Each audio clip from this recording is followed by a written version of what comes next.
এই কাজলা থেকে একজন ছেলে মেয়েও জিপিএ 5 পায়নি। তার চেয়ে বড় দুঃখের বিষয়, 75 জন পরীক্ষা দিয়েছিল এসএসসির জন্য, 30 জন ফেল করেছে। এটা আমাদের কষ্টের বিষয়, এটা আমাদের লজ্জার বিষয়। এত রাস্তা করে লাভ নাই, এত ব্রিজ করে লাভ নাই, যদি আমাদের ছেলে মেয়েদের মনের এবং মাথার রাস্তা ব্রিজ ঠিক না করতে পারি। আমরা এরকম চর থেকে আব্দুল মান্নান বড় হয়েছে, যদি আব্দুল মান্নানের মতো মানুষ এরকম চর থেকে উঠে আসতে পারে 15, 20, 30, 40 বছর আগে, তাহলে এখন কেন আমার ছেলেমেয়েরা এই চর থেকে ভালো রেজাল্ট করতে পারবে না? আমি দেখতে চাই আগামী 1-2 বছরে কিভাবে আমার কাজবার পড়ালেখার উন্নয়ন হয় না। আমি আপনাদের পাশে থাকবো, সাথে থাকবো। যদি পড়ালেখা নিয়ে কোনো ব্যাঘাত ঘটে আপনারা আমাকে ফোন দিবেন, আমি চলে আসবো। আমি এসে দরকার হলে টিচারদের আগে এসে বসে আমি ওই ক্লাসরুমে বসে থাকবো। আমি দেখতে চাই কোন শিক্ষকরা ঠিক মতো আসে না, আমি দেখতে চাই কোন শিক্ষকরা ঠিক মতো পড়ালেখা করায় না। আমি 37,000-এরও ভোট বেশি পেয়েছি, আমার নিকটতম প্রতিদ্বন্দ্বী 6,000 কত ভোট পেয়েছে। 31,000-এর ব্যবধানে আপনারা আমাকে আপনাদের উপজেলা চেয়ারম্যান নির্বাচন করেছেন। এই সম্মান আমি মৃত্যুর দিন পর্যন্ত যদি আমি আপনাদের সেবা করে যাই, এই সম্মান আমি কোনোদিন এই ঋণ কোনোদিন শোধ করতে পারবো না। সমগ্র সারিয়াকান্দিবাসী আমাকে ভোট দিয়েছেন, আমাকে ভোট দিয়েছেন বৃদ্ধ মা বোনরা, বৃদ্ধ মুরব্বীরা।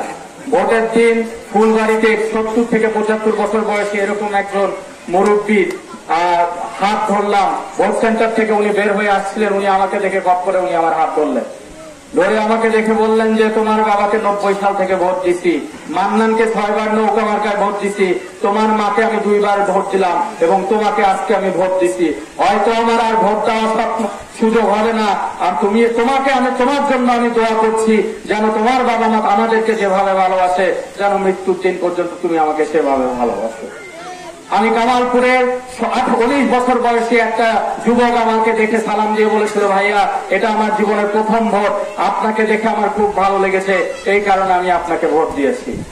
আমি আর একজন মধ্যবয়সী মুরব্বীর সঙ্গে দেখা হলো, উনি আমাকে দেখে পুষ্টি করে হেসে দিয়ে বললেন, বাবা কিছু মনে করবে না, জীবনে কোনো ভোটে ভোট দেয়নি, কিন্তু এই উপজেলা নির্বাচনে প্রথমবারের মতো ভোট দিয়েছি। আমাকে ভোট দিয়েছে, আমার জন্য কাজ করেছে যে মানুষগুলো কখনো আওয়ামী লীগের সঙ্গে ছিল না, আওয়ামী লীগের সঙ্গে জড়িত ছিল না, কিন্তু এই নির্বাচনে এসে তারা আমার জন্য কাজ করেছে, আমার জন্য ভোট দিয়েছে। আমার জন্য ভোট দিয়েছে যে মানুষগুলো জন্মের পর থেকে বঙ্গবন্ধুর আদর্শে আওয়ামী লীগ করে এসেছে, এই নির্বাচনেও তারা আমার পাশে থেকে এসে ভোট দিয়েছে।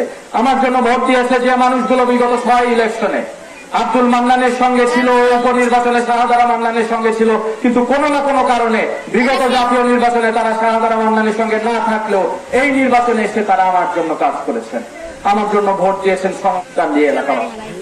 কিন্তু আমি যে 37,000 ভোট পেয়েছি, এই ভোট কিন্তু আপনারা আমাকে দেননি, আপনারা দিয়েছেন আব্দুল মান্নানকে, আপনারা দিয়েছেন আব্দুল মান্নানের আদর্শকে, আপনারা দিয়েছেন আব্দুল মান্নানের স্বপ্নকে, আপনারা দিয়েছেন আমার বাবা আপনাদেরকে যেভাবে স্বপ্ন দেখাতে শিখিয়েছিল, আপনারা দিয়েছেন আমার বাবা যেভাবে আপনাদেরকে ভালোবাসত, সেই ভালোবাসার ঋণ শোধ করার জন্য আপনারা আমার ওই ভোটের দিন আপনারা আমাকে দিয়ে ভোট দিয়েছেন।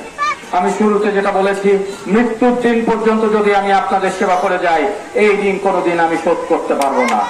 আপনারা আমাকে ভোট দিয়েছেন কারণ আপনারা আমার বাবাকে ভালোবাসেন।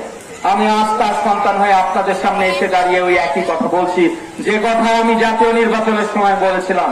আপনারা ভোট দিলেও আমরা আসতাম, ভোট না দিলেও আমরা আসতাম। জাতীয় নির্বাচনটি আমাদের জন্য একটা কঠিন পরীক্ষা ছিল। উপরে আল্লাহ, নিচে জননেত্রী শেখ হাসিনা এবং আপনাদের মতো তৃণমূল নেতাকর্মীরা এবং সাধারণ জনগণের কারণে শাহজাদা মান্নান আবার এমপি হয়ে এসেছেন। তারপরে এই নির্বাচনে আপনারা আমাকে বিপুল ভোটে জয় এনে দিয়ে আপনারা জননেত্রী শেখ হাসিনাকে আবার দেখিয়ে দিয়েছেন নেত্রী আব্দুল মান্নান হয়তো বেঁচে নাই, কিন্তু আব্দুল মান্নানের আদর্শের নেতাকর্মীরা বেঁচে আছে। মাঝখানে হয়তো একটু ভুল হয়েছিল, কিছু একটা সংখ্যালঘু অসুরচক্র চেষ্টা করেছিল এই সারিয়াকান্দির আওয়ামী লীগটাকে ধ্বংস করার জন্য, কিন্তু আপনারা আবার এই উপজেলা নির্বাচনের মাধ্যমে আবার সজাগ হয়ে উঠেছেন, আবার শক্তিশালী হয়ে উঠেছেন। সম্মানিত এলাকাবাসী, আমি আর বেশি সময় নিব না, আমি এইটুকু বলেই শেষ করতে চাই যে নির্বাচনের আগে আমি আপনাদের কাছে ওয়াদা দিয়েছিলাম, আপনাদের কাছে আমি বারবার ফিরে আসব।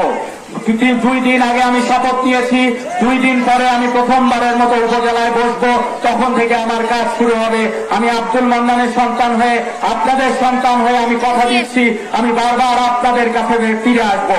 আপনাদের ভোটে আমি নির্বাচিত হয়েছি, আমি আপনাদের সঙ্গে থাকবো, আপনাদের পাশে থাকবো, আপনাদের সাথে থাকবো। আজকে যে উন্নয়নের কাজগুলো সম্ভব হবে আগামী 5 বছরে, এটা সম্ভব হবে কারণ মাননীয় এমপি সাহেব আমার পাশে আছেন। এটা সম্ভব হবে কাজলা ইউনিয়নে আওয়ামী লীগের নেতা কর্মীরা আমার সঙ্গে আছেন। এটা সম্ভব হবে সারিয়াকান্দির আওয়ামী লীগের নেতা কর্মীরা আমার সঙ্গে আছেন। আমার বিশ্বাস থাকবে আগামী 5 বছরে আমরা এই আওয়ামী লীগটাকে আবার তার স্বর্ণযুগে নিয়ে যাব, যে স্বর্ণযুগ আব্দুল মান্নানের সময় ছিল। আমরা আবার সারা বাংলাদেশে দেখিয়ে দিতে পারবো, খালি উত্তরবঙ্গের মধ্যে না, সারা বাংলাদেশের মধ্যে সারিয়াকান্দির আওয়ামী লীগ সবচেয়ে শক্তিশালী আওয়ামী লীগ ইনশাআল্লাহ। আমি শেষ করবো একটু কথা বলেই। আমার নির্বাচনের সময় যে জিনিসটিতে আমি সবচেয়ে বড় মূল্যায়ন দিয়েছি সেটা ছিল শিক্ষা। আমার শুরুতে আমার ছোট ভাই শিক্ষার কথা নিয়ে কথা বলেছে। আমি আজকের দুঃখের বিষয়, এই যে এসএসসি পরীক্ষা হয়ে গেল সারিয়াকান্দিতে, মাত্র 113 জন ছেলে মেয়ে জিপিএ 5 পেয়েছে। এই কাজলা থেকে একজন ছেলে মেয়েও জিপিএ 5 পায়নি। তার চেয়ে বড় দুঃখের বিষয়, 75 জন পরীক্ষা দিয়েছিল এসএসসির জন্য, 30 জন ফেল করেছে। এটা আমাদের কষ্টের বিষয়, এটা আমাদের লজ্জার বিষয়। এত রাস্তা করে লাভ নাই, এত ব্রিজ করে লাভ নাই, যদি আমাদের ছেলে মেয়েদের মনের এবং মাথার রাস্তা ব্রিজ ঠিক না করতে পারি আমরা। এত রাস্তা করে লাভ নাই, এত ব্রিজ করে লাভ নাই, যদি আমার ছেলে মেয়েরা 20 জন ছেলে মেয়ে ফেল করলো। এই এত বড় কাজটা থেকে আমি একটা জিপিএ 5 পেলাম না। আমি কয়েকদিন পরে সারা সারিয়াকান্দির 130 জন ছেলে মেয়ে যারা জিপিএ 5 পেয়েছে তাদের সম্মাননা দিব। এটা আমার কষ্টের বিষয় যে একজন ছেলে মেয়ে এই কাজটা থেকে সেখানে যেতে পারবে না, কোনো দোষ করেনি তারা। তাহলে কেন আমাদের ছেলে মেয়েরা ভালো রেজাল্ট করতে পারবে না? এরকম চর থেকে আব্দুল মান্নান বড় হয়েছে। যদি আব্দুল মান্নানের মতো মানুষ এরকম চর থেকে উঠে আসতে পারে 15, 20, 30, 40 বছর আগে, তাহলে এখন কেন আমার ছেলেমেয়েরা এই চর থেকে ভালো রেজাল্ট করতে পারবে না? সম্মানিত এলাকাবাসী এবং দলীয় নেতৃবৃন্দ, কতটি বলে আমার এইটুকু সুযোগ আছে যে 2টা শিক্ষা প্রতিষ্ঠান আছে। আপনারা যখন মিটিং করবেন আপনারা আমাকে ডাকতে পারবেন, আপনারা আমাকে ডাকবেন, সেই আপনাদের স্কুলের সভাপতি সহ আমি বলবো। আমি দেখতে চাই আগামী 1-2 বছরে কিভাবে আমার কাজবার পড়ালেখার উন্নয়ন হয়। আমি আপনাদের পাশে থাকবো, সাথে থাকবো। যদি পড়ালেখা নিয়ে কোনো ব্যাঘাত ঘটে আপনারা আমাকে ফোন দিবেন, আমি চলে আসবো। আমি এসে দরকার হলে টিচারদের আগে এসে বসে আমি ওই ক্লাসরুমে বসে থাকবো। আমি দেখতে চাই কোন শিক্ষকরা ঠিক মতো আসে না, আমি দেখতে চাই কোন শিক্ষকরা ঠিক মতো পড়ালেখা করায় না। সর্বশেষে আমি এইটুকু বলতে চাই, আবার যেটা দিয়ে শুরু করলাম, আপনারা আমাকে যে সম্মানটি দিয়েছেন এই সম্মানের যোগ্য আমি নই, এই সম্মানের প্রাপ্য আমি নই। 4.5 বছর আগে যখন আমি আমার বাবার লাশ আনি, ওই সারিয়াকান্দিতে বাবার লাশের পাশে দাঁড়িয়ে আমি আপনাদের কাছে আমার কষ্টের কথা বলেছিলাম। আমি বুঝতে পারিনি আমার বাবা কেন আপনাদেরকে এত ভালোবাসছেন। আজকে বিগত 1.5 বছরে স্পেশালি জাতীয় নির্বাচন এবং এই নির্বাচনে আমি বুঝতে পেরেছি আব্দুল মান্নান আপনাদেরকে কেন এত ভালোবাসতেন। আমি আব্দুল মান্নানের সন্তান হয়ে আপনারা আমাকে যেভাবে ভালোবাসেন, আপনারা অনেকে নিজেদের সন্তানকেও সেইভাবে ভালোবাসেন না। ঠিক একইভাবে আপনারা আমার বাবাকে সেইভাবে ভালোবাসতেন। আমি বিগত 4.5 বছরে আপনাদের মাঝে থেকে আমার বাবাকে যেন আবার নতুন করে ফিরে পেয়েছি। আপনাদের মাঝে থেকে আমি আমার বাবার গল্প শুনেছি, আমার বাবাকে আবার নতুন ভাবে জানতে পেরেছি। আমি চিরকৃতজ্ঞ থাকবো আপনাদের প্রতি এইটার জন্য। সম্মানিত এলাকাবাসী, সর্বশেষে আমি এইটুকু বলতে চাই, আমরা চিরকৃতজ্ঞ যে নেতা কর্মীরা শাহাদারা মান্নানের জন্য নৌকা মার্কা ভোট করেছেন। আমরা চিরকৃতজ্ঞ যে নেতা কর্মীরা এবং সাধারণ জনগণ আমার জন্য উপজেলা নির্বাচনে ভোট করেছেন। কিন্তু সেই অজুহাতে আপনি যদি আমার কাছে এসে বলেন, বাবা তোমার মায়ের জন্য জীবন দিয়েছিলাম, তোমার জন্য জীবন দিয়েছিলাম, আমার এই কাজটা করে দিতে হবে, এই কাজটা যদি বেআইনি হয় সেই কাজটা আমি করতে পারবো না। আপনার একে সাহায্য করতে যায় যদি 10 জনের ক্ষতি হয় সেই কাজ আমি করতে পারবো না।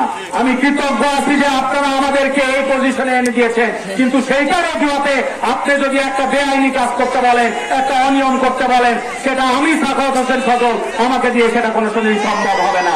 আমি জনগণের ভোটে নির্বাচিত হয়ে এসেছি, আমি মৃত্যুর দিন পর্যন্ত জনগণের সেবা করব। আপনার সেবা করতে গিয়ে যদি জনগণের ক্ষতি হয় তাহলে সেই সেবা করার কোনো দরকার নাই।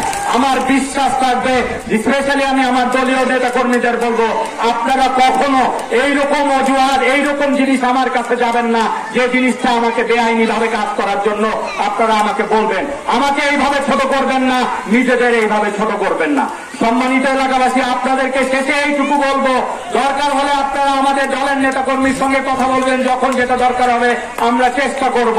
যদি না হয় তাহলে এমপি সাহেবের কাছে আসবেন অথবা সরাসরি আমাকে ফোন দিবেন।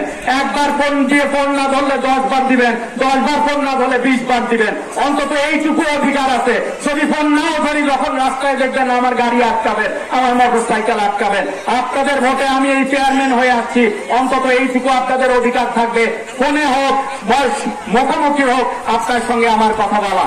আপনার কারো মাধ্যমে যদি যাওয়ার প্রয়োজন না মনে করেন, কারো মাধ্যমে যাবেন না, সরাসরি আমার সঙ্গে এসে কথা বলবেন।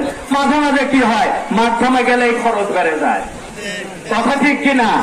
দরকার নাই কোনো মাধ্যমের। আমার ফোন নাম্বার নেন, একবার ফোন দেন, 10 বার ফোন দেন, দরকার হলে 50 বার ফোন দেন, আমি আপনার ফোন ব্যাক করব।